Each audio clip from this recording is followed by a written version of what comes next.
Which way? You gonna be on this side?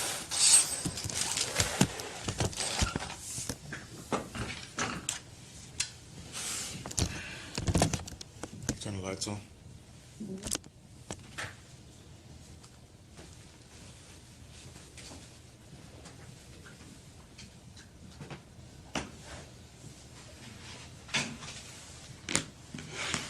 What I'm wondering is if this could, like, you said you're gonna hook this to YouTube? No, it's too. I can't. YouTube, that is too much.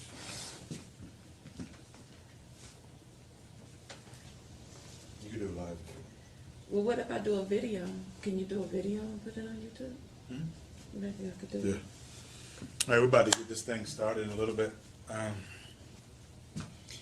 This is, oh man, this is something that has been near and dear to my heart for years and years, for about 40 years now. So we're just getting this stuff together. I'd appreciate it if you share this with your friends. You know my motto. Share this with your friends. Share this with your followers. Because I really want to respond to this video that's going out with this ex-pastor, with Kevin. And, you know, this is going to probably piss a whole lot of people off, but what I know that what I'm doing is I'm following the word. I'm following the voice that I've been hearing in my life, inside of me, my whole life. I'm following it. So I'm going to do what it's instructed me to do, and it's not even something that I really want to do, and I kind of wrestle with the voice, but I've decided to just don't give a damn about what anybody else says or what anybody thinks, because people are going to talk all the time, and it's always the people who are talking that are at the bottom that know the least and that do the least that have something to say. So as a leader and as a teacher and as someone who has experienced the universe, someone who has experienced God, and someone who's done it on the religious side, and someone who's done it on the side that Kevin has actually walked away from. This is going to be huge, guys. I've actually taken the time to write some notes down and get my thoughts together, but please understand that there's no way in the world that I can say everything that I want to say right now. So if you're seeing this video on YouTube, Facebook, Periscope, wherever it is that you're going to watch it, definitely friend me on Facebook, Cecil Jones. It'll say Cecil Jones DM, that's me on there. And I'm just ready. We're going to let a couple of more people come in. If you please would just share this with your followers. We're really just going to address the issue of what's going on. And I'm going to tell you what really got me. What really got me is I seen the brother's video. I saw Kevin's video. And he was talking about why he walked away from the church. Now, the man never lied. He didn't lie about anything. But the things that he actually discussed, I've known about for years. It's been revealed to me years and years ago. And more or less than what somebody else has said, it's the voice that I've heard inside of me all the time, and I know it's the voice of God. So I'm going to put my little spin on what Kevin said, and I'm also going to tell you some more things about me.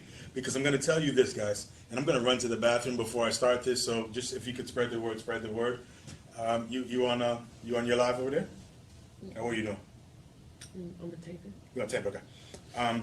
So let's just talk about what happens whenever anyone goes against the grain. Whenever anyone goes against the grain, the first thing people try to do is call them crazy, and they try to discredit them, right?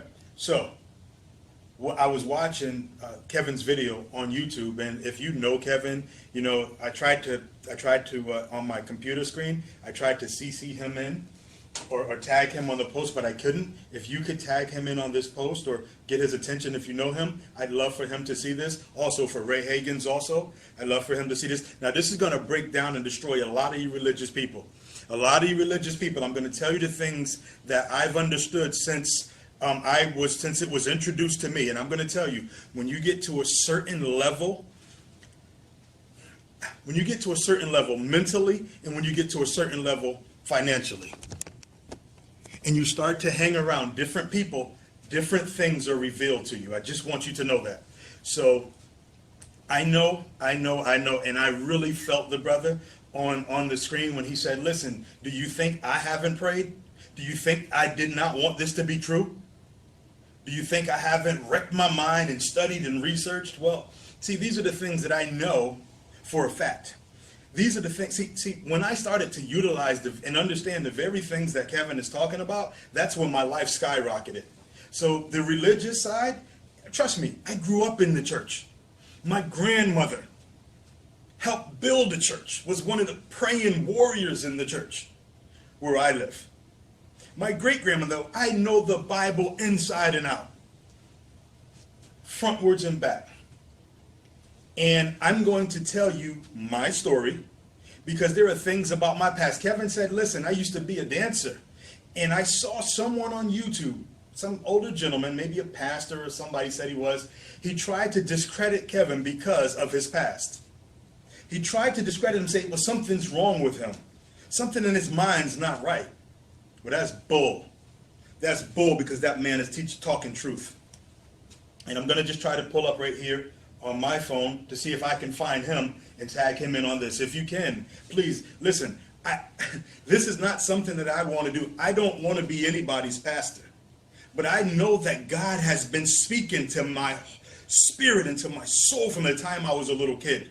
From the time I was going through things with my mother, child abuse, being taken away from my brothers and my sisters and loving them so much, but like, damn, how do I get them out of this craziness that my mother's doing with this religious stuff? So not about her right now, but I'm coming in to stand up because I'm a leader and I'm a soldier and I got finances to back this up. So this word is not just going to go away. You're not going to discredit this brother. Because this is my life also. And I know that there are a lot of other people's lives that understand this also. We understand the universe. We know the difference between religion. We know that these guys are selling heaven. We know that. So you can try to discredit me and say some things, but I'm going to tell the story. I'm going to hold my own pencil. All right? So let me just see if I can get on my phone right here. And Mary also over there. You know what? I don't know. You can do the YouTube one. Yeah, you can do the YouTube one. So let me just see right now, because I'm going to do it on my phone also. Right now, you guys are looking on my laptop, but I'm going to set this up for the phone also. And, you know, you can say what you want to say about me. I don't care. I'm a leader. I'm a strong man that stands for what I believe in. And you can try to discredit me, or it doesn't matter what you say or do. I'm going to speak the truth. And the man that speaks the truth is the hated man. The man that breaks up the establishment is the hated man.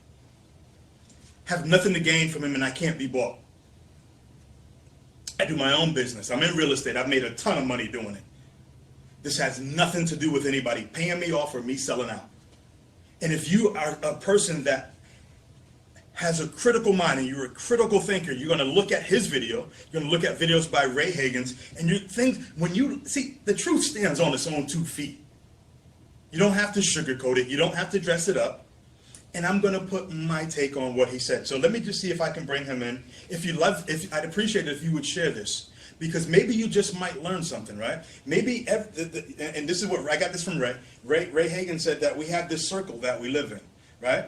And it could be your circle of success, or it could be your certain circle of doom. It could be your circle of failure. He didn't say that. That's me putting it in there now. But I got the circle thing from him, right? And is it possible that everything that you've been taught and everything that you believe is only in the scope of that circle? And is it possible that there are things that exist outside of the scope of that circle? Is it possible? That's all I want to know. And if it's possible, and if it is true that you believe that you could have been told a lie, everything that you know of, what if you found out that it was a lie? Well, I found out about 10 years ago that it was a lie from proof. I found out since I was born that it was a lie from the voice inside of me as I was going through my journey in life. And we all have that same voice inside of us. It doesn't matter if you're a Muslim, if you're a Jew, if you're Baptist, Catholic, Methodist. It doesn't matter. See, that's the religion that separates us from the one true voice of God. And I'm just going to try to get in here once again. Like I said, I'm trying to reach out to the brother that put the video out that has everyone up in a frenzy. All right? So bear with me. Stay in with me. Because I actually took the time to write notes out on this that I'm going to go over. Okay, just tell me I can't start a video because my thing is not strong enough. My signal's not strong enough. But that's okay. So I can't, just know right now. Okay, just know right now, I can see somebody. I saw Joshua. Okay, Josh, I see you said true. I understand. So, what I'm going to do, guys, I'm going to take a real, listen, so many emotions are going through me right now. So many things that God has shown me. He's shown me who he is. And I'm going to break down the experiences of my life, and I'm going to tell you who I am.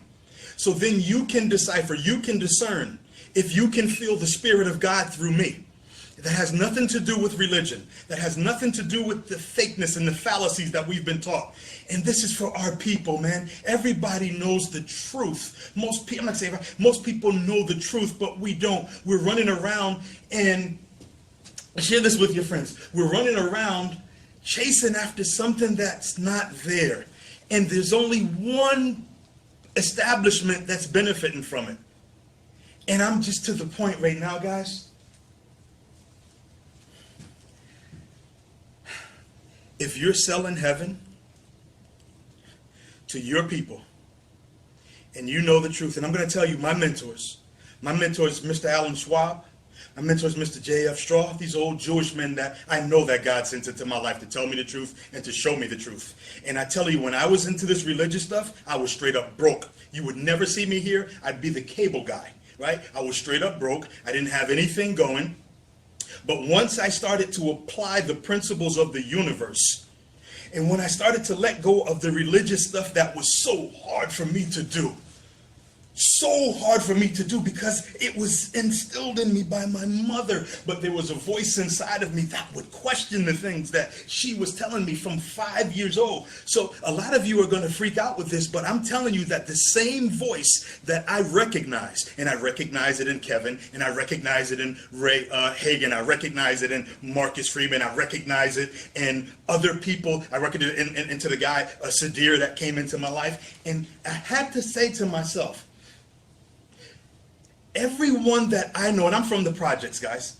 I'm from the projects. I grew up on poverty and welfare, food stamps, government cheese. You know what I mean? The long things of government cheese. What else? The eggs. We used to get our eggs from the community center. So to be able to come from there on welfare, where I've been a victim of child abuse, I've been sent away, put away, called crazy, damn near raped. I mean, to come back now and understand that the voice that I just heard and the sincerity that I heard from that brother Kevin, it's the same voice that I identify inside of me that's taken me through some things that you would not believe. And I've known for a long time now, and I've actually taken this to pastors before. I've taken it to bishops because I was their consultant for finances. I was giving them money. They were telling me the truth. I know the real truth. And I couldn't really speak about it to people because the people that I see, when I was broke, I couldn't run around with my broke friends saying stuff like this because it would never go nowhere. So as I started to climb up the economic ladder, I started getting around different people, and I look at their life. And I look at the life, and then I get around different, I started going to different churches, and I just started to see different things. And it was a different mentality. And the real people, they weren't preaching, they weren't teaching religion. They were teaching the universal laws. So I'm going to take a quick break, and I'm going to come right back. And what's going to happen right now is, actually, Mary's going to come in and fill up this space right now while I run to the bathroom real quick, because I just don't want to leave you alone. And listen, guys, we're all on a journey. There's no right, there's no wrong, but there is truth. There is truth. Because our rights and our wrong are based off of the perceptions that we perceive, and sometimes because something we're holding on to for so long, and it came from people that we love that didn't even know the truth, we just embrace it and accept it as fact. So could you come on up here, Mary, and just leave them? I'm going to run to the bathroom real quick. Guys, if you would share this with your friends, I'd appreciate it. If you don't, I will, because I'm going to put it all over the place. I'm going to put it on television. I'm going to put it on every media outlet that I can. I'm going to call reporters. I'm going to talk to people. I'm going to do what needs to be done. All right, because this is 2017, and we can't keep living this lie. People can't keep taking advantage of us. They can't keep just making money off of our emotions, because we're dealing with weak people who don't have confidence, who don't have courage, who don't have the capabilities. See, when you get a strong black man that knows what he's talking about, and it has the finances to support whatever he wants to do, it's a little bit different. It's a whole lot different. So I'm going to run to the bathroom right now, and then we're going to get into this. And I just want you to listen to whatever Mary has to say, because I believe that we are led by the same Spirit. I'll be right back, all right? Okay, piggybacking on what Cecil said. Cecil, of course, I've known him for years, but he's been brought back into my life a few months ago. And he has taught me, and I have learned so many things that I took for granted before, but now that I'm reading, I'm actually reading. So I'm realizing that the things that he was saying, it's a lot of truth to it. And not only the truth, I pick up the books. If you pick up the books and read for yourself, then you will understand a lot of the things that he say as well. So it's not just me listening to him, it's him giving me sources in which to pick up the book, or giving me books to read that basically substantiate or even listen.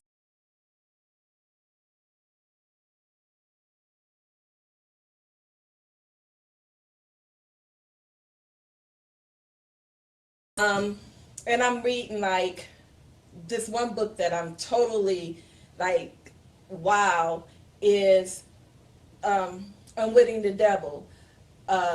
This book by Napoleon Hill, this book has totally blown me away, because it has, one of the things it teach you is that the devil is in our own mind. Because we've been put the fear of devil. I said a statement one day in front of Cecil. I was like, you know what, that ain't nothing but the devil. And he was like, Mary, he was like, there is no devil. He said, what is the devil to you? And because I've heard about the devil so much growing up, well, you know, you're going to go to hell if you do this, you're going to go, you know, you hear it so much. So when you sit there and you're like, well, the devil to me is, you know, he said, there is no hell. There is no hell. And I picked up this book, Unwitting, by Napoleon Hill, and as I read it, it's like, wow, it's resonating big time, because you're thinking, because we fear a certain thing, that fear that we have stop us from accomplishing a lot of things. So we're taught that from as children, and we're just growing up with the same fears. We fear poverty, we feel failure, we fear, of course, the devil, who's always key. So in saying that, these things don't exist, but when I'm looking, he said, there's so much negative energy. Negative, negative, negative. He said, don't you believe in the universal laws? And I was like, well, yeah, but if you don't apply them, then you're not gonna know them. And so with the universe, the positive, what you get is what you put out. Positive attract positive, negative attract negative. And I'm seeing that on my journey as I'm going through. And like I said, these few months have been a journey, one thing after another, because as he taught me this, or he showed me, not only has he taught me, and he lives it. So when I started to be a little bit negative, he's like, Mary, I'm feeling that negative energy. And I'm like, oh, wow. And I sap it up real quick. And that way, I'm feeling better about myself in a lot of areas, as well as, you know, you can listen to somebody, but when they practice and what they preach, it's a total different story. So anyway, here's Cecil back. All right, thanks, guys. I just want to start this. I went to the bathroom, and I appreciate if you just share this. I just want to lead this off. I get excited because I'm passionate about the things that I've learned in life. And I just want to preface this by saying, I'm not here to offend anyone. You see, what I just did when I walked out into the bathroom, I said, remember, I tell you this is my prayer every day. Lord, tell me what to do and I'll do it. Tell me what to say and I'll say it. Tell me where to go and I'll go. So when I went into the bathroom, I just did a quick meditation. And I don't want my personal feelings about the things that I've witnessed through religion to reflect through what I'm about to do right now. You're going to hear some things, and you know, this can't all be put out there today in one lump. But what I have done is I've assembled a team of people that I believe share the same beliefs that we have. And some of you are going to be very, very religious, right? And this is how you know the difference between religion and true connection to God. Because God is love, number one, right? And if you get to the point where you're going to tell me that I'm the devil, that doesn't exist, right? Or I'm an atheist, or I'm crazy, I lost my mind, that right there just shows me that you're not intelligent enough to have dialogue with people who have opinions that are outside of yours. But what I'm going to be talking about is not just an opinion. I'm going to talk to you and share my life, because there's a voice that's been inside of me since I was a little kid, and I've been through so many ups and downs in my life and so much adversity, just like you.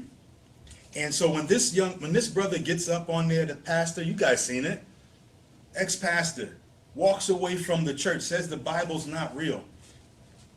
And when I saw that the other day, I said, well, somebody else is putting the truth out. Somebody else is putting the truth out. And I listened to him. So I said, okay, let me listen to him with a critical ear, critical mind, watch with a critical eye. And the very things that he said were things that I learned and am still learning through my journey.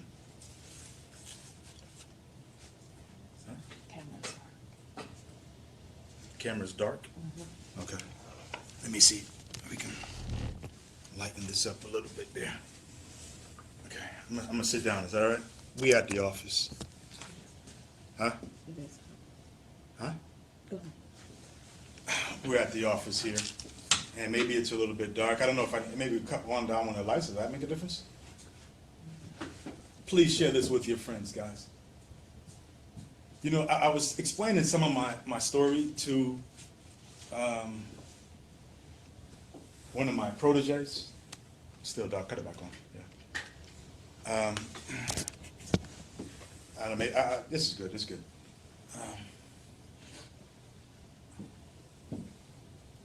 Lose the blinds behind me. Okay. Maybe we're gonna let the blinds down. All right. That's old Marcus there, always got my back, always looking out for me, right?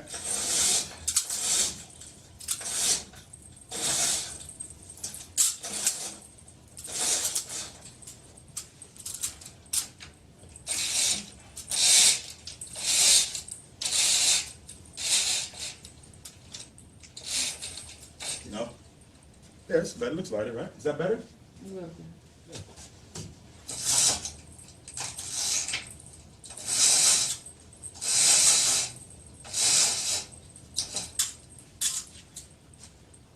I guess I gotta. Much better. Okay. I guess I gotta really hurry up to become a billionaire, because I think once I hit billionaire status, I don't have to pull the shades down when the camera crew sees that the light ain't right. Right? Okay. So I don't know what speaker has to do that on their own, but you know, we'll figure it out. Everybody's learning. We're all on the journey, right? Okay, so can I sit up now? Sit up, you guys. That's good? We good, guys? Okay. So this is something that I've known for a long, long time. And it was something that was taught to me by people who were living a life that I wanted to live. And I started to look at their life and analyze them, and I saw that they weren't bad people. See, there's a difference, guys. People think that if you don't believe in Jesus, that you don't believe in God. See, that's not right. That's not how this whole thing goes. So I started looking at other people's lives, and I wanted what they had. I wanted happiness. I wanted prosperity. I wanted abundance. I wanted to live the good life. I wanted to be able to take care of my family. And the people that I was surrounded around in my projects, no one was doing that. All they were doing was complaining about things and sending out all types of negative energy to the universe. So I say all this to say that I'm not here to talk bad about anyone else's religion. I don't think I'm better than anyone else. and I don't think I know everything. I'm on a journey just like everyone else is, but I do know, even though I don't know every single scripture because I rebelled from that, but I do know that from the time I've been 5 years old, I remember the same voice speaking to me. The same voice is the voice that leads me, that's led me to Detroit, that's led me to every single place that I go and I have success. It's only when I follow that voice. So I'm prefacing that by saying, when I listen to that young man on his video, ex-pastor says he's leaving the church. When I listened to him speak, I heard the same voice that I've heard since I was 5 years old. The same voice that told me what's going on in these churches is not the way that I am. And I also, just let you know, I grew up in a church household. I grew up with my mother being in church and eventually becoming ordained. So I am not someone that you should just discredit because I don't have the title of bishop or prophetess, because I can even tell you stories about people like that I have mentored, because, you know, when you start making some money, people start to seek you out and you really start to see who they really are and what they're really doing. That's another story though, okay? Today we're talking about Kevin, why I'm supporting him, and my story. Because the first thing that people are going to try to do is discredit you. I told you, when I saw his video, I saw another person saying, basically, well, he was a stripper. Okay, we already knew that though. What does that have to do with the truth? Oh, he's out of his mind. No, he's not, because he's telling the truth that you probably already know. And then to let you know who I got whose philosophy that I believe in. Once again, it's up to every single one of us to discern what's real and what's not. The only thing that I want to tell you is that I'm following the voice inside of me, and it is not a devil, because I don't even give energy to that. That's an illusion. It is God, because we all come from the same source. We all have the same manufacturer, whether you want to believe it or not. I don't care if you got there through Islam or through Buddhism or whatever it is. However, we're trying to get to the same place. And there's only one thing there that controls this whole universe. Does that make sense? So sometimes you're going to see me get excited and anxious because I'm passionate about real estate. I'm passionate about helping my family. I'm passionate about Ebony Awakenings, our people. And I'm passionate about seeing other people win. I'm passionate about truth. So that's why I'm going to even tell you about me, because no one else is going to do it. You're not going to discredit me like you tried to discredit this young man here, who all he wants to do is spread the truth that he learned. Share this with your friends. Okay, just going over the video that I saw. Basically, the man said, what if the Bible is not the word of God? Now, I can tell you this. From the time that I was a little kid, I would ask my mother, where is heaven? How do we get to heaven? And why would God send us to hell? It didn't make sense. It never made sense to me. And there was a voice inside of me as she was beating me and beating the word of God into me. The voice was saying, that is not real. 5 years old. I'm 5 years old and I'm hearing the voice. And I'm believing it. So what if the word is not, once again, we have this circle that every one of us we live inside of this, and the way that we think is based off of the perception of things that we see, the environment that we live in, and the things that are taught to mama, from the parents, from the grandparents, right? And so many times we've gotten into these things, myself included. That's not true. I did question it, and I got beat. I got beatings for questioning what someone was telling me to accept without proof. And I knew this as a 5-year-old. I knew this as a toddler. And now, like, grown-ups don't even recognize this. Like, listen. I just want to say before I even jump deep into this is not the end of this. We are now going to incorporate this into our trainings, into our personal development, and teaching people the truth. See, and even as a quote-unquote Christian, which, like, I've known for years that was the pagans' name that they gave to us, and they mocked the Christians with it, and Jesus Christ, if he was here, never said that. And honestly, I don't know. I'm on my journey too. The man said it's in Egypt. The answer is and evidence is in Egypt. I'm going to go to Egypt.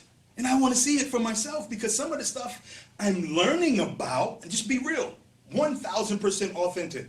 I'm learning about, but the voice is confirming it. The voice is confirming it, and that's what I base this off of. The voice of God, because no one knows it all. So don't let somebody behind a pulpit tell you what's right for your life, having you living in fear, right? And they're doing the exact same things themselves that they're telling you not to do. So let's not fall into that, all right?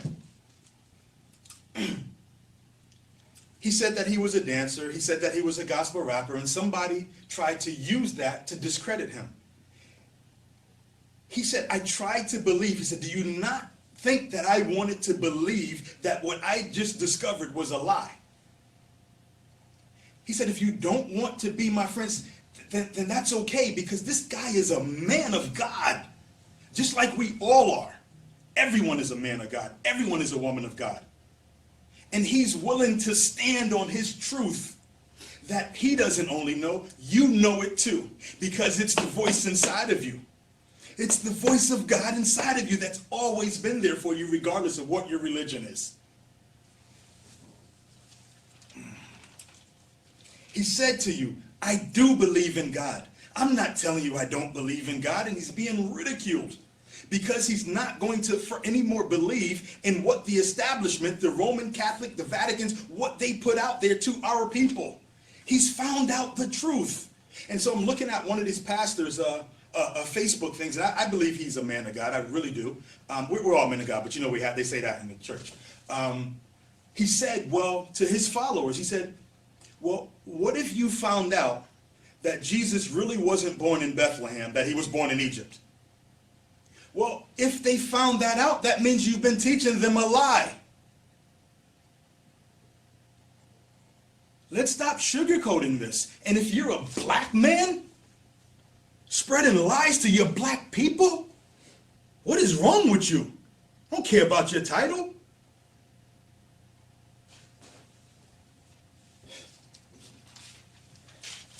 Why would you want to deceive your people? Listen, I've studied under Dr. Miles Monroe, who talks about kingdom citizenship, who talks about the difference between religion, who says that these ministers don't have it right. And I believe that's why they murdered him. That wasn't no accident with him dying in the car. He was bringing this new regime, and he was making it happen. This man was a man of wealth. This man was a man of prosperity. This man was a man of vision and wisdom. And he just dies off in the air crash, and nobody says nothing. It's not on the news. Come on, people. He was bringing the truth, and now I'm going to stand up and put myself in a position where somebody might kill me. But I can't sit here anymore watching somebody else discredit a man that's telling the truth that I believe in, that comes from our God.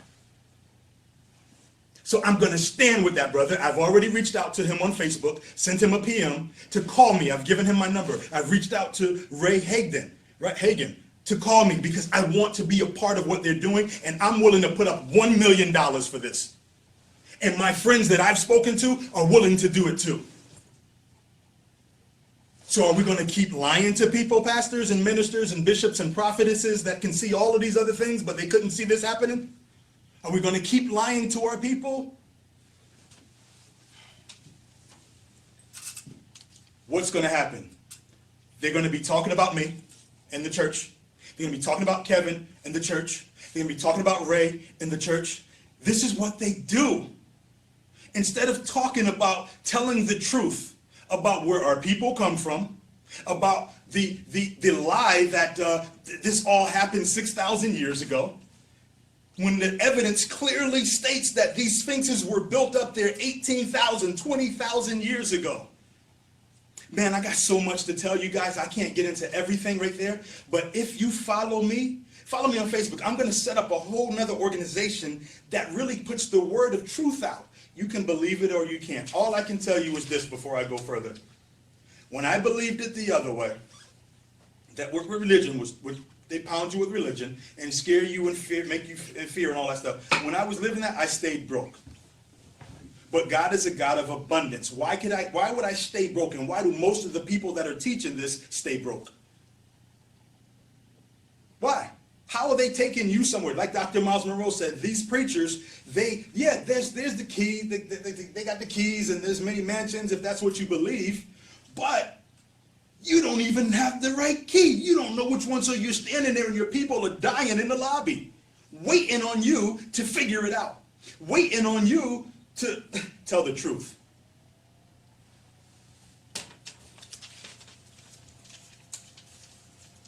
Don't talk about me in church, talk about the truth in church, because I'm telling you the truth right now.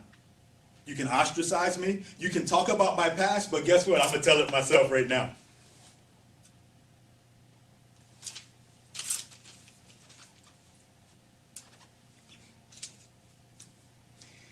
This man is presenting historical facts. Ray Hagan, look him up, is presenting historical facts. If you're in a court of law and you're stating your case without any evidence, there's no argument. That's what I heard Ray say, and that's the truth. See, my spirit recognizes the truth.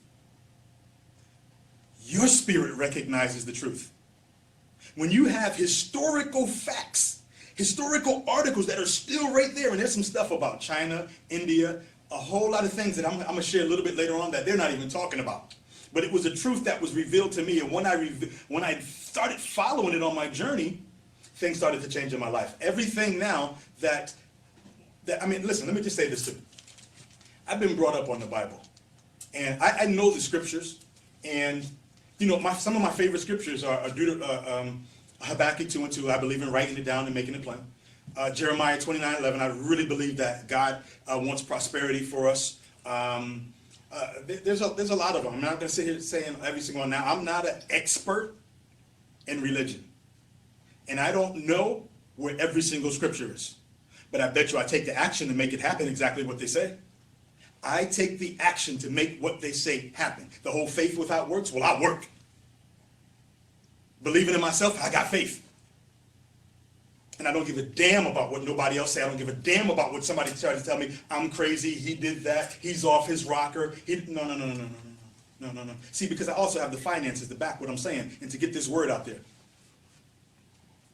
And that's what I'm going to do. And once again, all things work together for the goodness for those that love the Lord. So it took that gentleman trying to discredit what Kevin said to really get me boiling, to get my spirit boiling to say, see, so you can't sit there no more and be quiet. You have to let it go. This is what I put inside of you. You're built for this. You're a leader. Go out there and tell them the truth.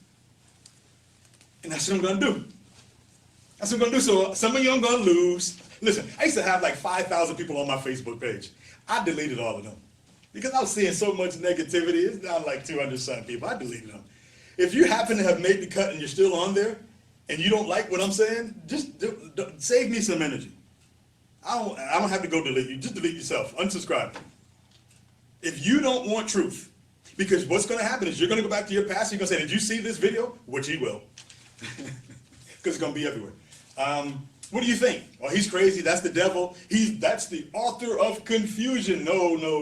Religion is the author of confusion. And I'm going to share some stories with you too that I've learned, that I've personal experiences that I have with reputable, big pastors in my hometown. I'm not going to say their name, but I'm going to tell you the story. Because when you have money, guess who comes to you?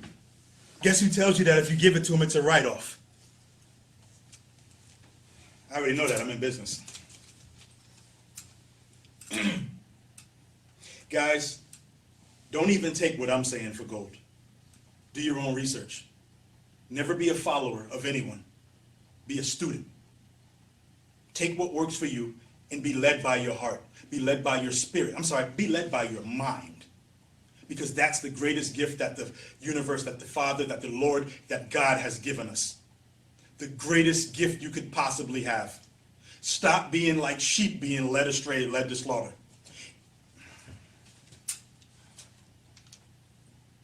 Yes, we all know that the Sphinxes were there 18,000 years ago, 15,000 years ago. So if they were there, how could Adam be the original man? How could Eve be the original man? And watch this. You have and this ain't even in my notes, just see, things will come to me too. And I'm gonna share some scripture too. Okay? Because there's going to be the religious ones that say, this dude don't know the Bible. Oh, yes, he does.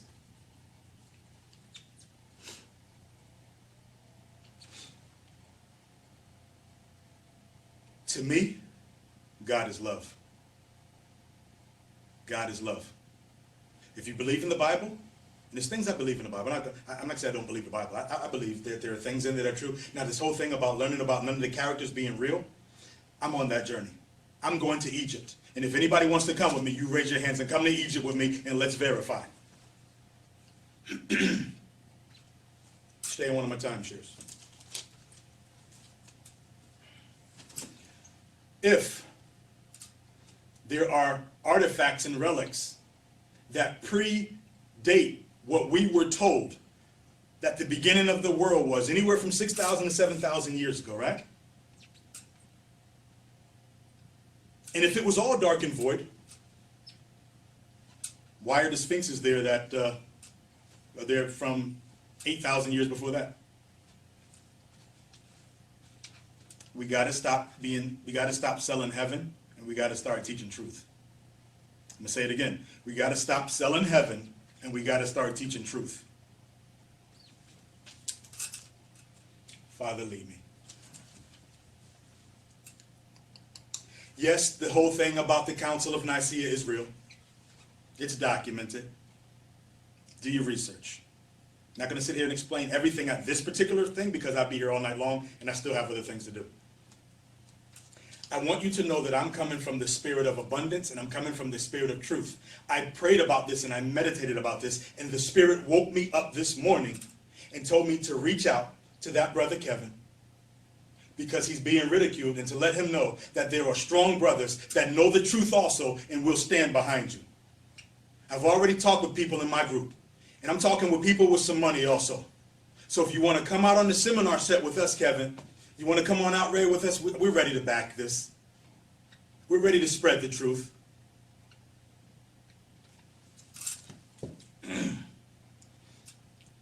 This video has basically caught fire in a lot of religious communities. And you can believe what you want, but all I'm saying is, look at the evidence, just like a court of law. Look at the evidence. If it doesn't make sense to you, let's stop believing fallacies. Let's stop all the smoke screens and magic beans. If you guys know me from real estate, that's my whole thing. No smoke screens, no fluff, no magic beans, and no smoke screens. And it's time for an intelligent man to raise up. It's time for an intelligent man to stand up and support the truth. It's time for an intelligent woman to stand up and support the truth.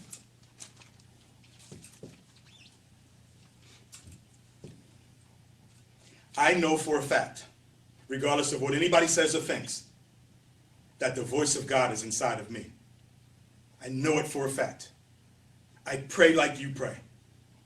As a matter of fact, I do more than pray. I take action, and my life shows it because I live my life out loud. I'm not telling you to do something that I haven't done. I'm not telling you to go somewhere where I know it's not there. I'm not leading you down the road of failure. I'm not leading you into chaos and confusion. I'm not telling you something just to get paid from you. I'm above that. See, when you got enough money, you don't have to sell out.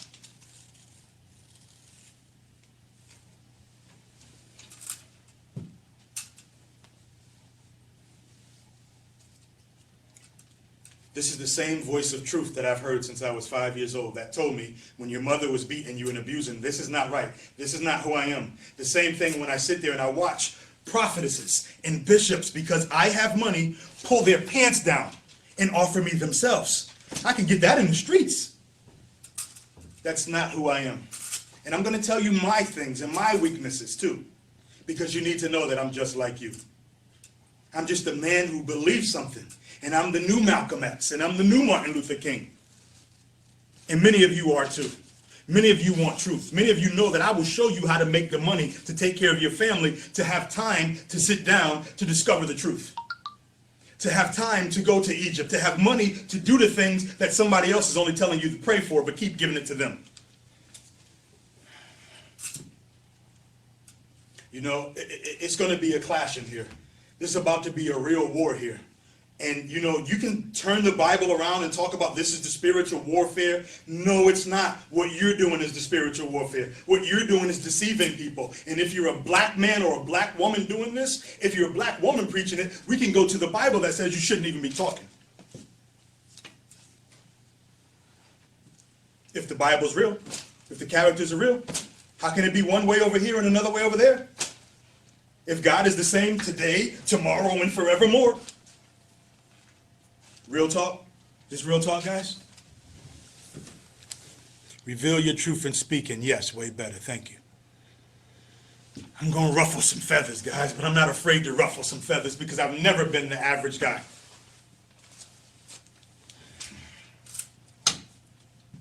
This is in the name of God. This has nothing to do with me because, quite frankly, I could just keep making my money, going on and be quiet. But I'm compelled to join something that's bigger than me. Bigger than me. Because what I know, what was taught by my mentor, Dr. Miles Monroe, if you believe in Jesus, I'm not trying to tell nobody what not to believe in. I'm saying to analyze this information and make your own decision. Don't just listen to someone else. But if that's what you believe in,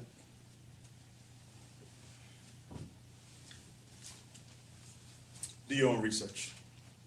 Do your own research. I've known this truth for over 40 years now.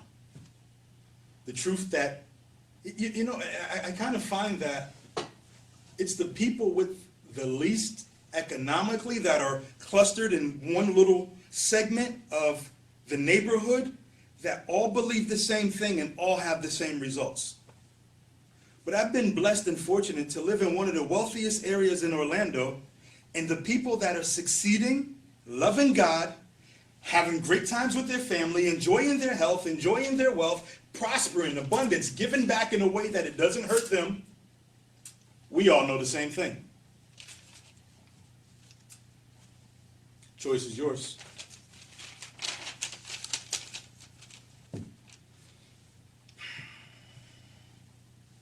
So before anybody tries to discredit me, we got check factors and all these things out here, you're going to get it from the horse's mouth. And it's funny because when I was going through the things, the trials that I was going through, it was amazing that I would hear people speak about this story that they didn't know about. The same way they speak about the Jesus that they don't know about. The same way they speak about the parting of the Red Sea like they were there. And people were telling me about my life, and I heard stories about me that wasn't true. But I'm not a quitter, thank God. Thank God he's built me for something just like this. Guys, this really, some of you guys know this, some of you don't, but this is really for the religious people. The religious people who are going to hold judgment over other people who are different than them, who think outside of the box, and who really seek, because the Bible says, seek, ask, knock. Well, I've been seeking. And I've been knocking. I don't listen to everybody. And see, I'm the guy that doesn't want to touch and agree with everybody in a room because, number one, I know who they are. I know their belief system, and they're put in... I can't touch and agree with everybody in the room. I'm sorry. Not dropping that negative on me, that negative stuff. I can't be controlled, and you shouldn't be controlled either, guys. Okay, here we go. I want you to follow me through this, right? I'm going to take you through a little timeline of my life because I want you to know who's really talking to you. And you can gather this and decipher the information for yourself, okay? I can still remember my mother when I was a little baby, right? She used to tell me that there was this old lady that came up to her in this town that nobody really ever saw before, but she thought she was an angel. Me not knowing no better, I said, okay, I'm 5, what do I know, right? She said, this old lady came up to me and touched my stomach and said that you are having a baby boy, and that baby boy is going to come and be a blessing to this world. He's going to be a financial blessing to this world.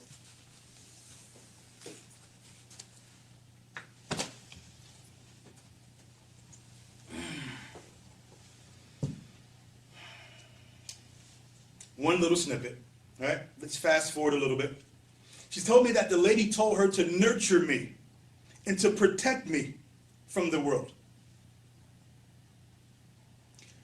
Well, if you know my story, it's going to be in the new book. She actually happened to be the person that did the opposite, and she abused me. Because, and I believe now, once again, I used to be mad at her. I'm not mad anymore because I really believe that all things come together for the good. So I'm not going to say it was the devil this, the devil that, because now I'm putting out that negative energy, which I understand just brings back more and it perpetuates the same things that I say that I don't want. So I don't do that. So if all things come together for the good, then my mother's assignment was to do what she did to build my strength and character for a day like today. She didn't nurture me, guys. So I had this mental abuse going on. And let me tell you this. This is the hardest thing in the world for me to share with you. That the person that I love the most in this world is the person that abused me. I'm not saying this to you got to understand, I'm not trying to down my mother because the average person, oh, well, he's talking about his mother on Facebook. No, I'm not. I'm sharing my story. And I'm saying that I love my mother. And I'm saying that my mother has a house waiting for her to move in with no mortgage on it. Share this with your friends, please. If you believe in what I'm saying, share this with your friends. Call your pastor. Pastor so-and-so, pastor offering, get on the phone. Get on the Facebook. This crazy dude is talking. Is he crazy, pastor?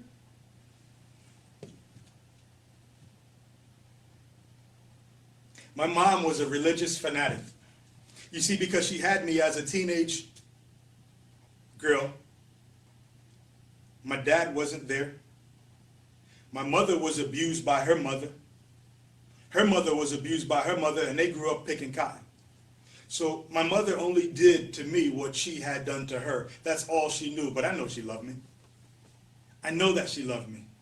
But because we can hate something so bad, and she told me that she hated her mother, God bless her soul. But sometimes, guys, see, this is when you got to understand the energy. You got to understand the laws of the universe. Because if you take that hate and you put that hate out there, and it's so strong, you're putting that hate out into the universe, and that hate goes out into the universe like a boomerang, and just like it must, it comes back, and before you know it, you're doing the same things that the person that oppressed you is doing to you. And I don't want that to happen to anybody else.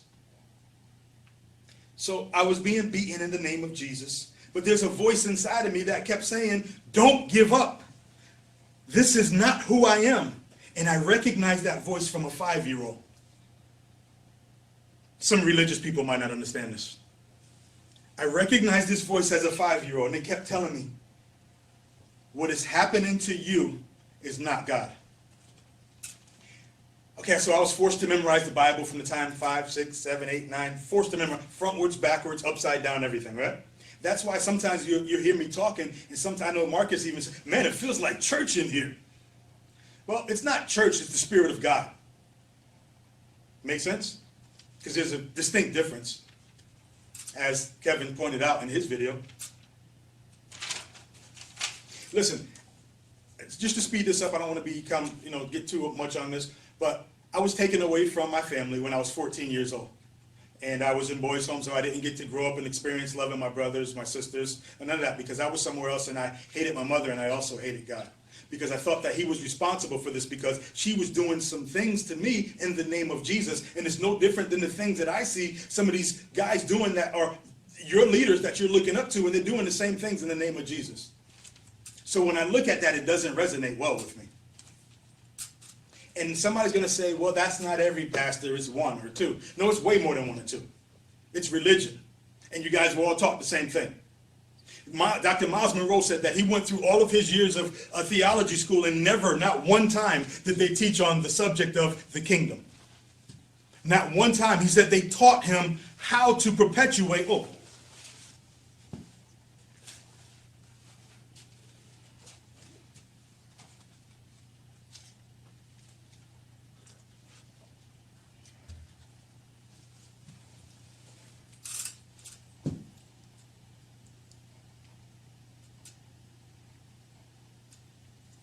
So we're going to fast forward this a little bit. I went into the military. I was in the Marine Corps. I went over to Okinawa, Japan. I met Mary there. I met a lot of other people there. I met some other men of pastors there that prophesied some things to me, and basically told me, I knew for a long time what my assignment was. I knew that the message that I would teach would be of the church, but not inside the church, of God, but not inside the church. So it's totally separate than religion. That was revealed to me years ago. But it was also revealed that you're the one the church will come to. So the guys who are leading people down the road to a lie, you guys who are leading people down the road to a lie, you can always stop. You can always start telling the truth. Let it be known to your minister, to your people, to your following that Kevin is not lying. Let it be known. Let it be known that Jesus was not born in Bethlehem, if that's what you believe in. How could it be?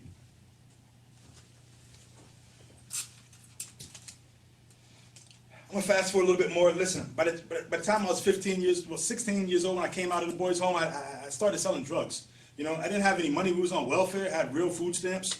And I wasn't that good at it, and I got robbed in the beginning by the neighborhood guy. And, you know, but fast forward a little bit after that, you know, even when I was doing wrong, I still heard the voice of God. I still heard it. So that just goes to show me that I didn't need to walk into somebody's house to repent, to put money in their plate so that they can raise my self-esteem and sell heaven to me. Even when I was doing wrong, because we're all connected to the source, we all have the same manufacturer.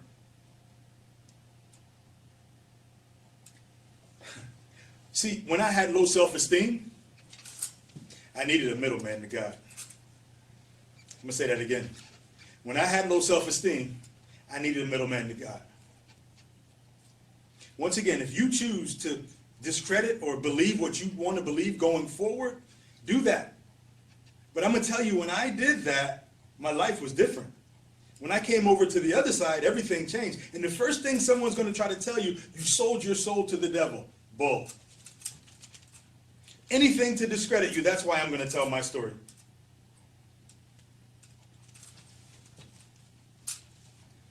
So after I escaped all the drama in my life, I went to Okinawa. Like I said, I met Mary, but I always knew that religion was fake. As from 5 years old, I knew that was fake. I knew that these guys talking in tongues, anything that you see in the Bible now, you can automatically do it. You don't even know what you're... Okay, this is not about anything else but revealing the truth, so let me check myself and keep that in there. I always knew that religion was fake. Something told me that this image of this white God was not who people said they were. 5 years old. As I started to listen to more of Ray Hagding's videos, he confirmed the things that the voice said in my life. So once again, if God is the same today, tomorrow, and forevermore, how can he say, Ray said this, why is he saying different things to different people about the same thing? Why is this God saying different things in Matthew, Luke, John, and it's inspired by God, but he's the same God all the time? Who is this benefiting? Who's causing the confusion? I see some people jumping off, right? It's expected. It's expected. They wouldn't get on the boat with, if Noah was real, I don't know. They wouldn't get on the boat, right? They wouldn't get an ark. So I know you'd jump off. Guys, I'm going to just say this before I get into my story. Oftentimes, bad things happen to good people, right? Bad things happen to good people, and the only way that you're going to come up out of that is if you don't quit and if you really search for a higher power. We really have to get to the point where we're talking directly to our source and following the voice, because it's never, ever going to mislead us. See, what's happened is these religious organizations are perpetuating fear. They're perpetuating the fear that's going to control you, lower your self-esteem, make you feel guilty about the very things many of them are doing, and then they're going to charge you to bring you into the light after they've caused us confusion. And I'm going to tell you some personal experiences later on also. Okay? So, you know, I bounced around to, you know, different black churches all around. Everybody's doing the same thing. Everybody's talking in tongues. Everybody has the spirit of discernment. Everybody has the spirit of discernment, right? Every prophetess has the spirit of discernment. Well, let me tell you this. As a creator, as a co-creator in this universe, you have the spirit of discernment too. Everybody does. No one's special. There's no magic dude. There's no magic chick. And you guys are running all around town from this thing to this thing with the flyer on there that's talking about this prophetess that's coming to town, and you're not even talking about Jesus, if that's what you believe in. You're not talking about God. You're not even... I'm battling right now, guys. I'm going back and forth between the personal stuff and the stuff that really needs to be talked about, but that's for another time, all right? I started to ask these prominent leaders, is there really a heaven or a hell? I started asking them, pulling them to the side, as I started making more money, right? So when I was making no money, when I was broke, they would push me to the side.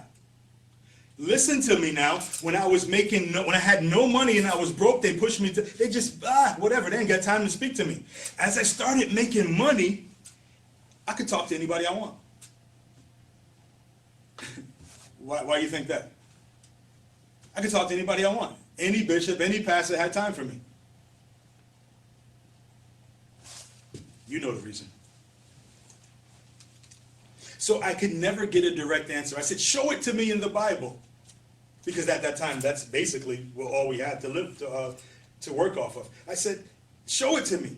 And he would never show it to me. I can remember another one that I was going through a divorce, and my ex-wife called up my pastor, who, she was going into a different faith, and I was going into a different faith, and we were drifting apart. But I found out that once he found out that there was confusion in my household, he didn't have anything to say anymore. He let us separate. But he would never even respond to her phone call or to her email or to her text that would say, show me in the Bible where it says we're going to heaven or hell. He showed me some remnant pieces that I said, that's not it. But he could never show me this. Guys, this side of me, if you're just coming in, this ain't the real estate investor here. The real estate investor is just how I make my money. This is my purpose. This is my calling. This is what I get jacked up for, and I'm going to help support them brothers that are really putting it out there, that are getting ridiculed. This is that dude. This is the activist dude here that will stand on what he believes in. This is Malcolm. So if you don't want to do my real estate trading because of what my true passion and assignment is, that's cool too.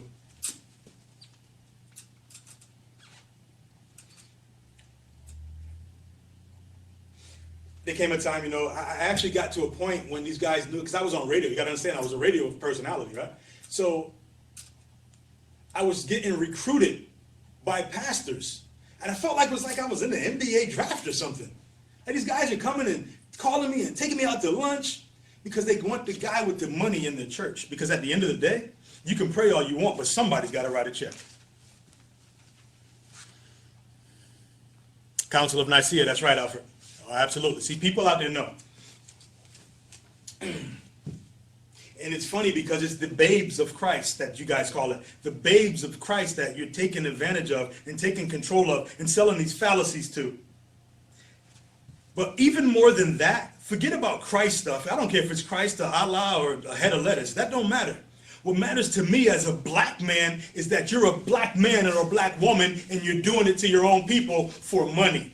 For the very same thing that you tell us is the root of all evil, money is the root of all evil, and it doesn't say that. See, if money is the root of all evil, now you're conditioning people to understand and believe that it doesn't have to stay in their pocket. Get rid of it.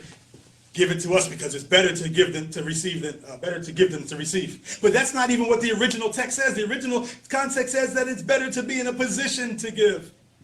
So that means somebody's got to have some money. At the end of the day, somebody follow me. Somebody's got to write a check.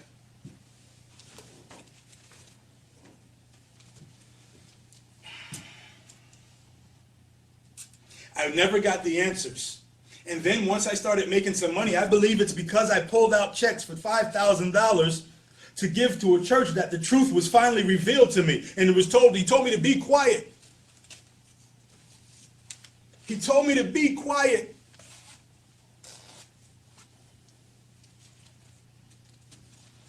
Because I was messing up their hustle if I say something. I was messing up their hustle. See, because they're selling heaven.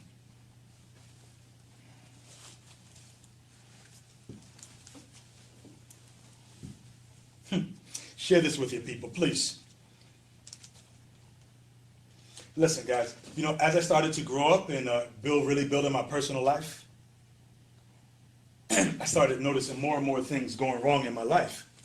Now, when you bring these little issues to religion is going to tell you that that's the devil. But how could it be the devil if all things, and it's your book, all things work together for the good? How is it possible that it could be your training period to strengthen you so that you can lead? Because we all have an assignment. Is that possible?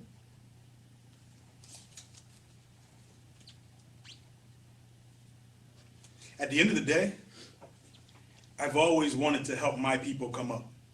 I'm going to tell you this about me. I don't like it knowing I come from the projects. From my very projects, if you're on here and you come from my project, Southfield Village,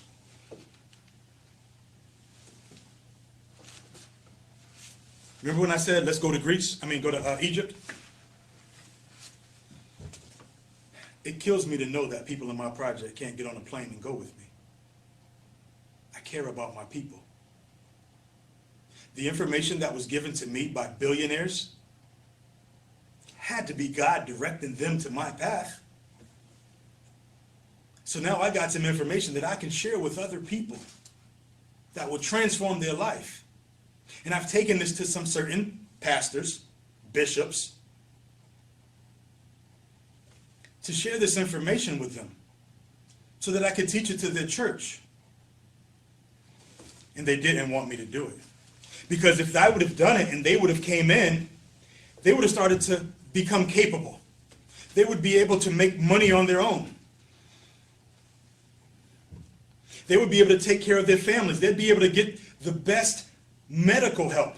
They'd be able to get the best psychiatrists or psychologists that they can go get real qualified help from. Instead of going to the person that figures out your business and plays on your emotions to get your money. Why wouldn't a person want something that I'm showing the checks, I'm showing that it's real? Why wouldn't they want their flock to know that? Started making me think. Are they happy with the people being bound so that they only come to them? Could they possibly be happy? I'm like, no, that can't be. That can't be. So I'm talking from my personal experience. No one can discredit my personal experience. I'm not telling you what I heard or what I thought. I'm telling you what has happened. So as I'm going, my confidence is building and building and building and building. So I get into this thing. I'm on the radio now. We're going out to about 1 million people. I have people calling in. We're selling real estate courses. I'm making a fortune.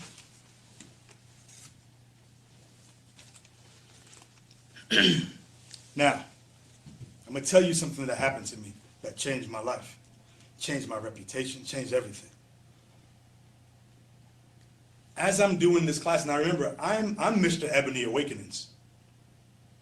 I started that back in 1999 in my backyard to educate my people. Mr. Ebony Awakenings.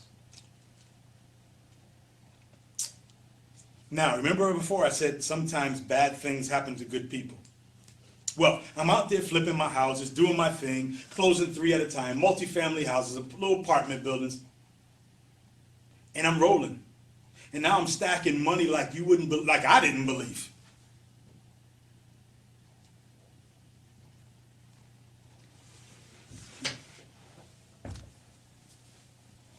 I get a phone call one day on the radio from a lady that, we used to do the real estate back and forth on the radio, and it's myself and a partner who's no longer with me.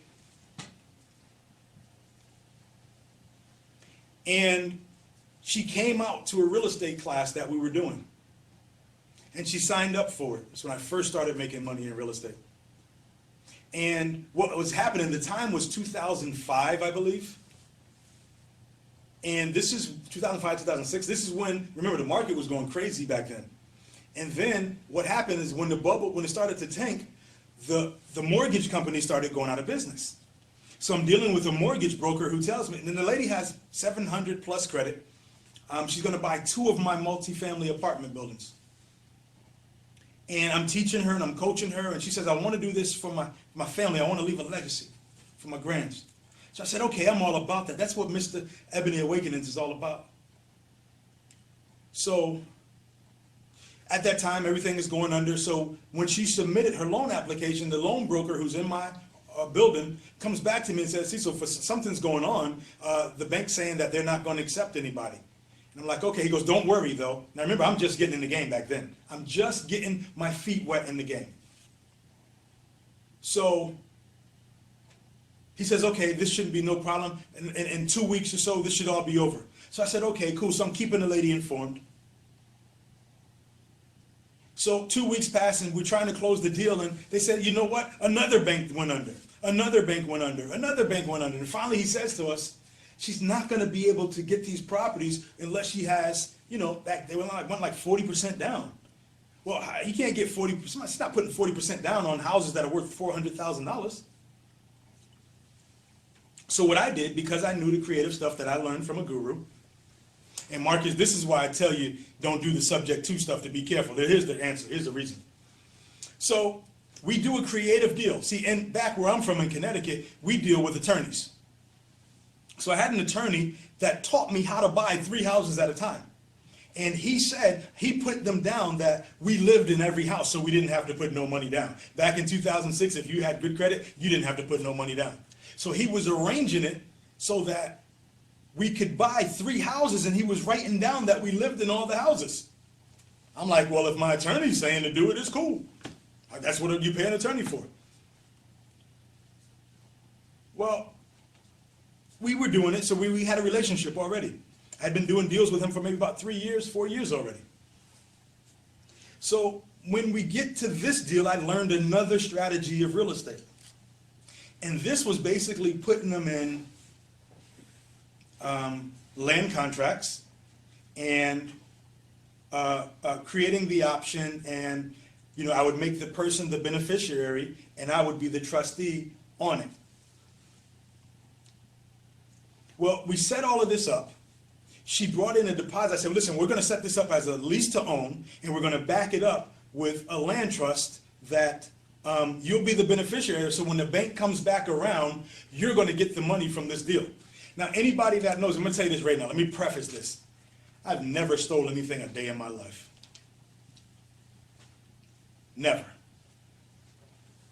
Went into the military, served my country, always giving back, putting together events, holding Ebony Awakenings events.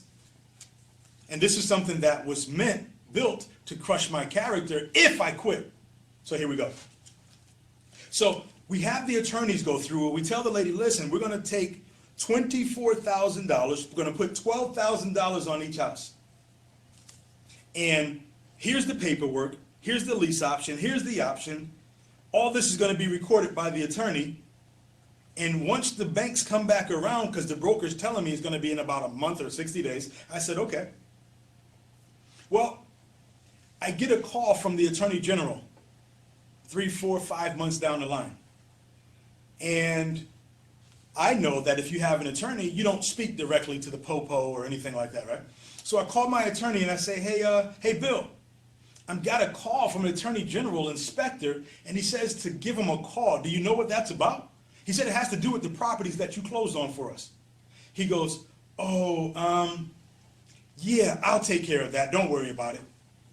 So I hung up the phone and I didn't worry about it. Now we've went on to purchase another business. We had the catering company, Stratford, Connecticut, Lidl's Caterers. I'm the first black to do it.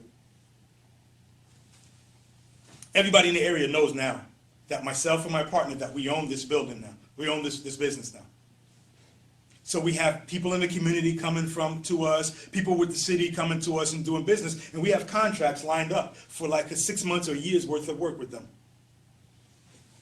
Now, before this whole thing happens, this pastor's always in my ear, always in my ear, always asking for money, wanting to be my personal pastor because I'm going out on the road. I've connected with a gentleman named Alan Matthews, and we're doing infomercials now. We're doing infomercials to go on TV nationwide to take me straight to the top. So the whole time, now I want you to understand, the whole time, this guy who loves me Can we get the plug inside of the thing? It's running down. Right there. Outside the computer. On the other side, right? Yeah. It's on the other side. Yeah.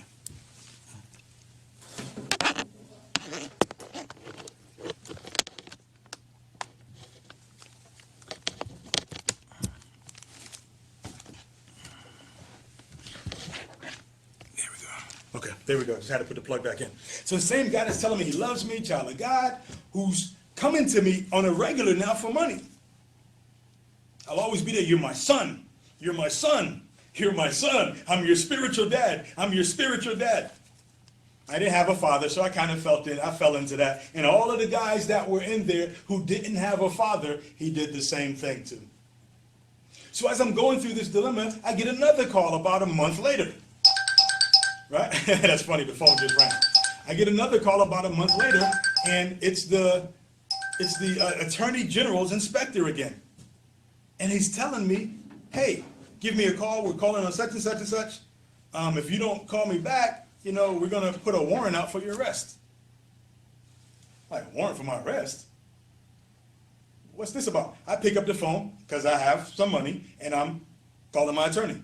Hey, Bill, what's going on? Such and such happened. He's telling me that if I don't come and talk to him, that they're going to put a warrant out for my arrest.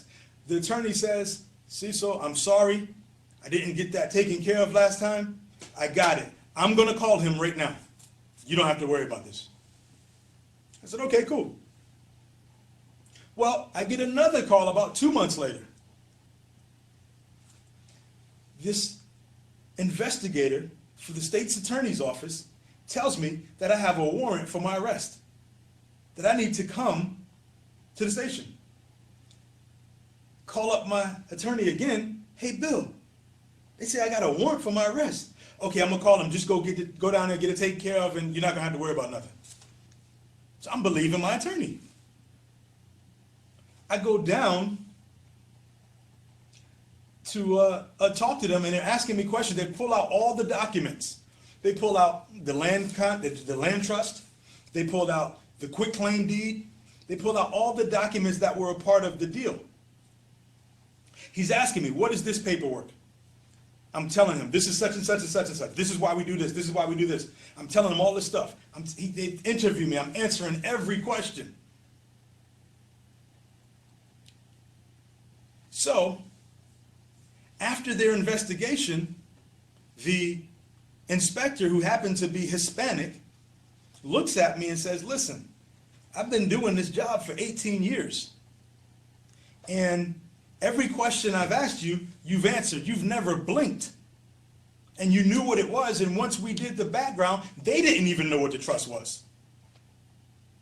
They had to bring in an expert. So he says to me, well, if all of this is true, he goes, do you know what this is? And he puts some paper out, and I look at the paper. And he says, I said, that's the deed. He goes, what's supposed to happen to the deed? I said, it's supposed to be recorded. He goes, well, why didn't you record it? I said, well, it wasn't my job to record it. It's the attorney's job. I'm paying an attorney. It's an attorney state. There is no title company. The attorneys represent. The guy says to me, I've been doing this for 18 years and I know a liar. He says, you look me straight in my face every single time you talk to me and you tell me what's going on. He said, I know that you're not lying. But when he went to explain it to the Attorney General, the only thing she was interested in was getting a notch under her belt. So they pressed charges against me and they arrested me. Even though they knew that the attorney was supposed to record the paperwork, they arrested me. They said, now he says, well, listen, this is what we're going to do. Because you're in Bridgeport, we don't want to damage your name because I know what you're doing. So what we want you to do is go to this other city up in Rocky Hill, and they're just going to book you there and let you right out. And I'm going to talk to the Attorney General to help you get off of this. Okay. I talked to Bill. He says, okay, that's good. I'll see you in court. Well, what they did is they arrested me, even though I went up to the court that they told me to go to, the little precinct they told me to go to. They put it in the newspaper in my hometown. Now, the Christian religious world starts spreading that I scammed an old lady. The Christian community world, they never knew what happened. The pastor stopped taking my calls, and everybody separated themselves from me. So now I'm going through a trial for the next 2 to 3 years. Luckily, I got some money, because this takes more than just praying. I have to hire 2 of the best attorneys in the state, submit my evidence, and now I'm going to court because I'm ready to go to trial. I talked to one, I said, I'm going to start off with a public defender. That's right, I started off with a public defender because my real estate attorney can't represent me in here because it's now a criminal case. This is how the system does. This is how the religious system does. A system is a system that's designed to keep you... This is why if you don't have money, guys, this is why I talk about you got to have some money in your pocket. You got to think like a bank, because if I didn't have money, guess what would have happened to me? They offered me 10 years for something I didn't do. So I explained this to the prosecutor, I'm sorry, to the attorney. I ended up firing an attorney who told me that I should negotiate and take 7 years. So after he's seen my whole story, now what I didn't understand is that the attorneys all, just like the police, I didn't know this, the attorneys will all stand together and they're going to defend themselves on that. So I got an outside attorney who lived in New York who actually taught me the real estate game. And I told her what happened. She looked at my case and she said, they've bamboozled you. They're making you the fall guy on this case. I said, I want to sue the city. She said, let me tell you something. I wouldn't even take this case because there's no way in the world that another attorney is going to come in and prosecute this other attorney for your black ass. So even though I had money, I was still a nigga, right? I just a nigga with some money. So it quickly showed me that no matter how much good I wanted to do, that there's always somebody to let you know who you are. And quickly turned back to the same people that told me how great I was, and they were there. The very people who worked for the city and had all the contracts for my catering business they canceled the doggone appointments, made us lose all of our money over there and said, well, because you're going through some legal stuff, we think it's best that we don't do our events there, that we go to the Holiday Inn. Okay, that's cool. I said, so you're not even going to ask me anything, right? You're just going to take what you heard in the newspaper. And then I find out this dude who wanted me to teach him how to do real estate investing, and I wouldn't bring him in because he didn't know what he said he knew. He's the one passing around the newspaper articles, emailing them to other people. And somebody who happened to be a real friend told me who it was. And it just happened to be a guy that was under one of these bishops that I had a personal one-on-one with and told him what I wanted to do and how to do it. And he said, shit, just like that, smoking a cigarette in the office. Shit, we ain't doing that. I ain't teaching them how to come up. Personal experience about religion. Share this with your friends. So I hired 2 of the top attorneys, and we actually got to the point where they were going to dismiss the case. So I come in the day of the trial, and they were going to do the dismissal. My attorneys already spoke to the prosecutor, and they were like, you know what, we're going to dismiss this. They really wanted me, though. Here I am, a black man, early 30s, rising up, over $1 million, $2.4 million worth of properties, about 100,000 equity in every single one of them. But I didn't know that if you don't put them in a trust, everybody can see what you have. That's why I tell you to operate in trusts. So we go there to the trial, and they pull my record one more time before. My attorney comes back and says, what the hell is going on? I said, what? He says, they're pulling the offer back because you have a charge on your record. And I said, well, what charge is that? He goes, have you been arrested before? I said, I told you that. I was arrested for fighting when I was 17 in high school. What the system said, I'm 17 years old. They said, okay, I was in high school, 11th grade, 12th grade, had a fight, got arrested in the mall, took me downtown. I'm not even thinking about this at 35. They say to me, I said, well, anyway, I tell my guy, I said, well, they nollied that, that's over. He said, well, let me tell you this. They eliminate it on the outside, so when employers go to look, it's not there. But internally, they can pull that up 20 years later, whenever they want, and use it against you. So they ended up giving me probation. But the prosecutor is still trying to push for me to have a felony on my record. My attorney's like, hell no, we're not going to do that. So what they did is, he's very crap. This is one of the best attorneys in the state. What he did is he packaged a bunch of third degree misdemeanors on my record. I don't know how, 5 or 6 or 7 of them. And then they gave me 3 years probation. Told me that I needed to get a job. My attorney said he's not getting a job because he's a businessman. Just like any other businessman who has a business, he's going to continue doing his business. So he stood up for me, and I had to eat it. And after I made sure that my partner got off, though. Here I go again. The guy that's always looking out for someone else. I said, I will not take that deal unless my partner gets off, because she has nothing to do with this. She's never been arrested. Never. She comes from a high-end family, and I cared more about her getting off than me. I said, if she gets off, I'll take the charge. How many people do that? How many people will turn their back on somebody else when they have an opportunity?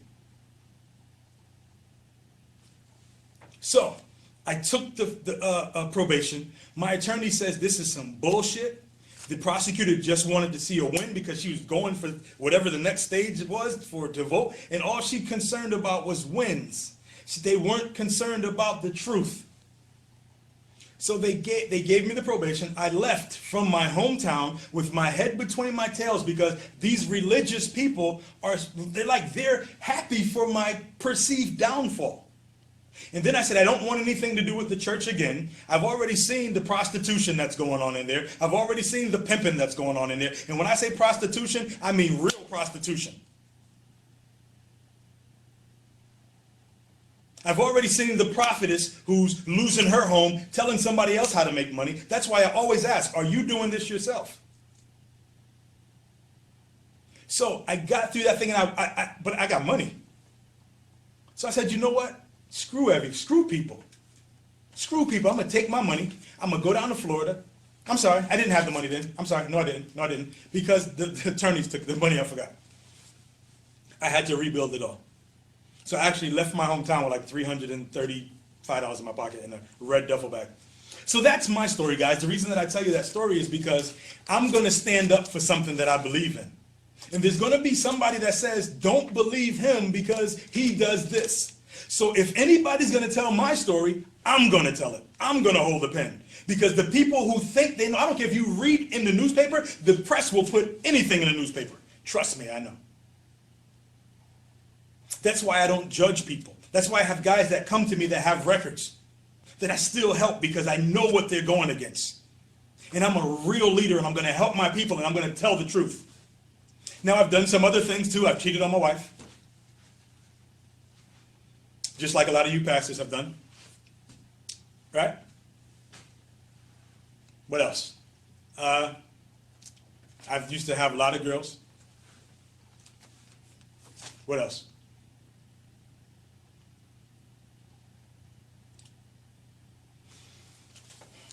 That's who I am. So, you can't discredit me now, because I've just told it. And all I'm interested in is continuing to put the truth out on the activist side and to help people make money on the real estate side. I know how to do it. I've done it over and over and over again. With that being said, let's get back to this.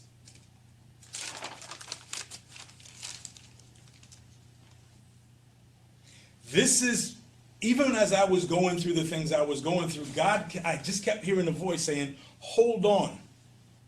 That Jeremiah 29 just kept resonating with me.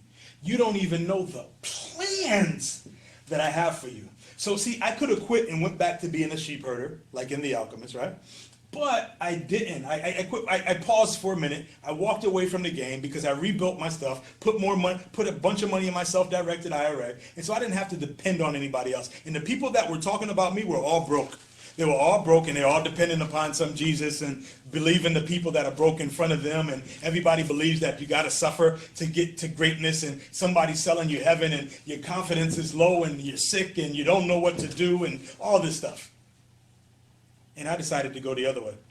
And because I listened, I believe because I was diligent in my stand, because I didn't give up my partner, because I didn't do the things that, and man, I mean, I'll tell you, there's some things that went on. And because I stayed in there, I started seeing things happen, like other people getting on the bandwagon and saying, well, he did this to me, he did this to me, and they're trying to get money from me. I have people calling me saying, if you don't give, they take my class, don't do nothing, or email me, they take my class, don't do nothing, and then say, if you don't give me the money back, I saw this report on you, I'm going to say the same thing.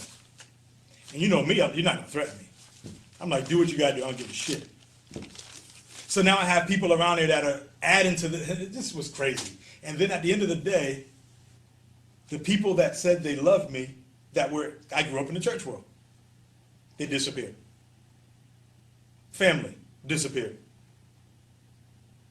But they perpetuate a lie or a half-truth that they never knew the full story about. So I'm looking at people take an article and spread it around and twist it. By the time it gets back to me, it's twisted around so many different ways, but I'm like, well, I can get that in the streets.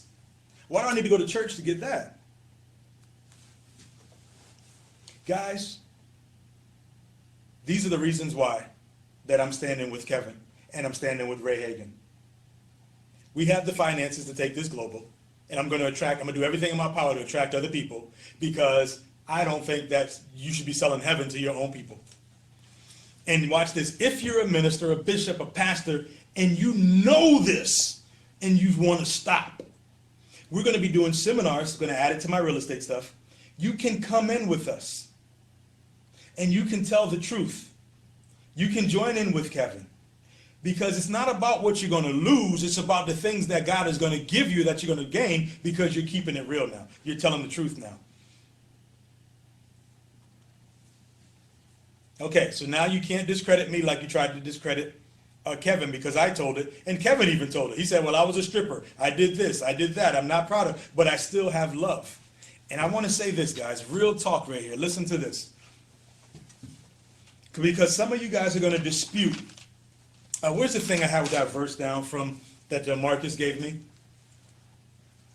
It's a verse, I think it's John. Hey, Marcus, what's that verse you gave me, if you're there? About John, about what Jesus said to those guys, for everybody. Okay, here it goes. I have it. John 10:34, right? Speaking from the book that everybody believes in. And I have multiple ways, because I've asked God for wisdom and understanding for myself. And this is when I ask for wisdom and understanding, I seek the truth, right? Seek ye first, right? I started to understand years ago that I was a God.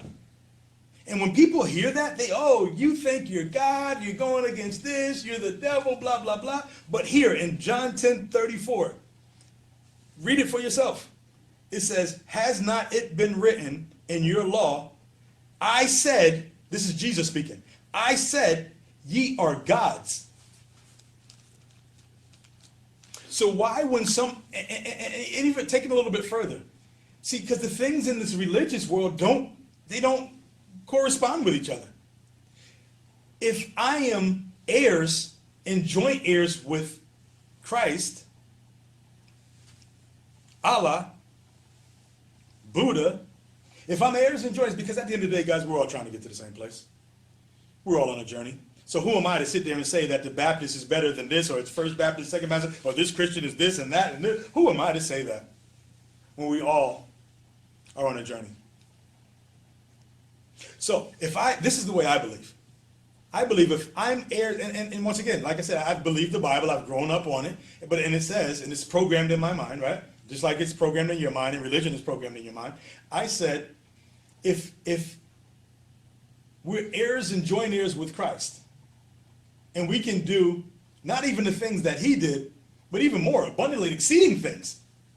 Why would I not believe that I have the power to take dominion over the world? Why do I need to go to a religious dude or chick? Why do I need to go to them to get their blessing, to let them explain the Bible to them, to me, and let them instill confusion in my life, and let them instill fear in my life, and let me think that there's this devil that if I don't do what they're saying, that's going to send me to hell. I got thousands of examples on things that have been personally shared with me by bishops and ministers. I can't get into all of them right now. But if you follow me, keep doing this, I'm going to show you. I'm going to reveal it. See, but at the end of the day, it's not even about, I don't want to say you're wrong, you're wrong, you're wrong. I want truth. I'm on a journey for truth. And we're all on a journey from truth. And let me tell you something. It's very, very, very disheartening, and it's downright sickening to me that there are people who have leadership positions that understand that this whole religious thing was made up and is an invention of the Roman Empire, and you go along with it for the sake of money. And now, not only is church on Sunday, but now there's a Monday night service, and a Wednesday night service, and Friday Night Live, and 2 services on Sundays. And what is that all about? What, you say if I can keep them out the club, I can get that money? I think if you teach them the truth, they'll learn how to build for themselves. And if they choose to give it to you, they'll give it to you. That's what I believe. That's why I'm about empowering people financially. Because it's hard to think, man, if ain't no money in the bank. Somebody's got to write a check. So, what do you think? Am I crazy? Is Kevin crazy? Is Ray crazy? Is Alfred crazy? Is Marcus crazy? Is John crazy? Is Joshua crazy? Are we crazy, guys? What if we, one of my favorite movies is Harlem Nights, and I can remember the Hudlin brothers coming in to save the business from, what was his name? What was that his name in Harlem Nights? Ray, right? Ray, Quick, Ray. He was Ray or Quick? Whatever Eddie Murphy's role was. Anybody know from Harlem Nights? Guys, I've seen people jump in on this live, and I've seen them jump out. And I know the religious people are jumping out, and I know that the people who are still here, there's something special about you, and there's a voice that you hear inside of you also. So what I want to do is I want to create an atmosphere, an environment of not just teaching our people how to become financially free, right? So we don't have to depend on some joker that just got out of, whatever they've got out of, and it's hustling our people. That you should, man, personally, you should be stoned to sit up there trying to sell heaven to your people when you know the truth. You know the truth, but you don't want the truth to get to your flock. You don't want me to speak in front of your organization, because if you know the truth, you might lose $20. Well, if you taught them and empowered them, see, if you teach them so well that they can leave, like Richard Branson says, treat them good enough so they won't. And long gone, I believe, are the days where you give your tithes and offering to an institution over and over and over and over again, and then when you need $300 to get your lights cut on, you got to sign an application. That's not God, that's religion.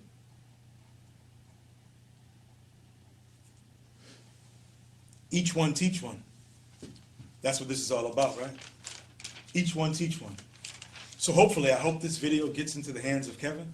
Kevin, I want you to know that I support you. Ray, I want you to know that I support you.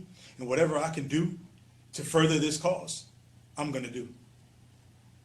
I'm a real estate investor. I know how to get land. Through my nonprofit, through my development corporation, I know how to get land. I know how to get buildings. So if that's what's needed, I'm in. I'm in. I just believe. I don't care about what religion you are in, because we're all trying to find our way to one source. And if I can be a part of breaking some bondage, mental chains. Harriet Tubman said, wow, I freed 1,000 slaves, but I could have freed 1,000 more if only they knew they were slaves. If only you know you're being bamboozled. Now, I'm going to tell you what's going to happen. As this stuff gets around more and more, your church is going to start talking about it more and more. Because they fear that if you know the truth, you won't put money in their baskets anymore. And all I want is truth. All I want is truth. And I'm willing to join with anyone of any denomination, any faith. I'm willing to join with you to bring truth to people, especially our black people, because we're already lost, beat up, confused. I'm willing to put together programs to help educate, to build homes in the communities. I'm willing to help let guys who've come out of prisons, ex-felons, to become entrepreneurs. I'm willing to give back to this world in a way that the average person in religion won't.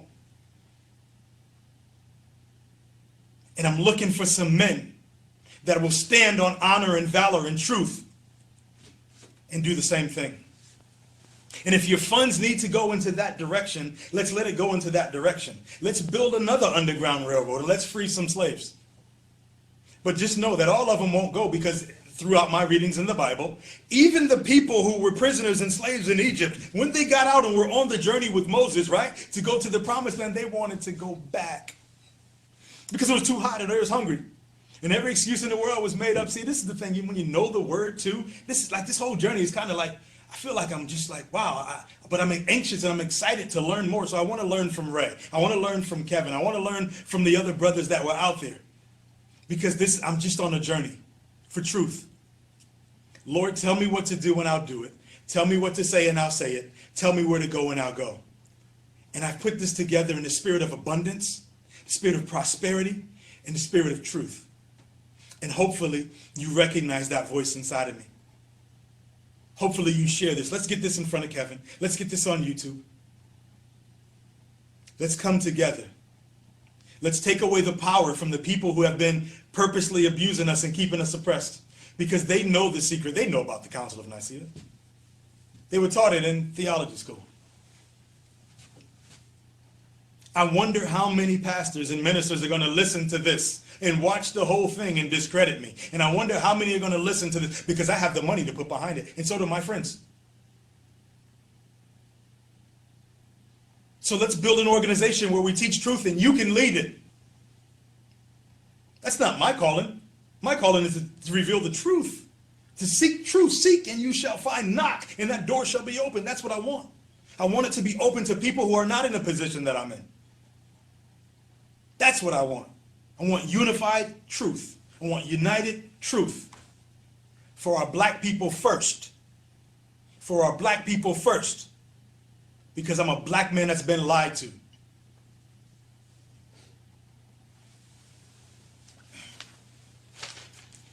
Guys, that's all I have for right now. You know, if you want to still be my friend or not be my friend, that's cool. Just like Kevin said. Well, I don't care anyway, because most of the people who would talk about me, they're broke anyway. But if you want to learn these things that I know that have been true in my life and it's changed my life all around, let's talk. Let's reach out. Whatever city or state you're in, let's start. We're doing seminars. We're bringing seminars around the country. Real estate, teaching people real estate, business, marketing, stocks, Forex exchange. Come on, let's do this. Let's teach our people so that they don't have to rely on somebody that's taking advantage of them. Let's do it. Let's do it. I thank you for your time and I honor you. I honor your spirit and I honor your soul. With that being said, running out of time, and for that reason, I'm out. I love Shark Tank. Peace, guys.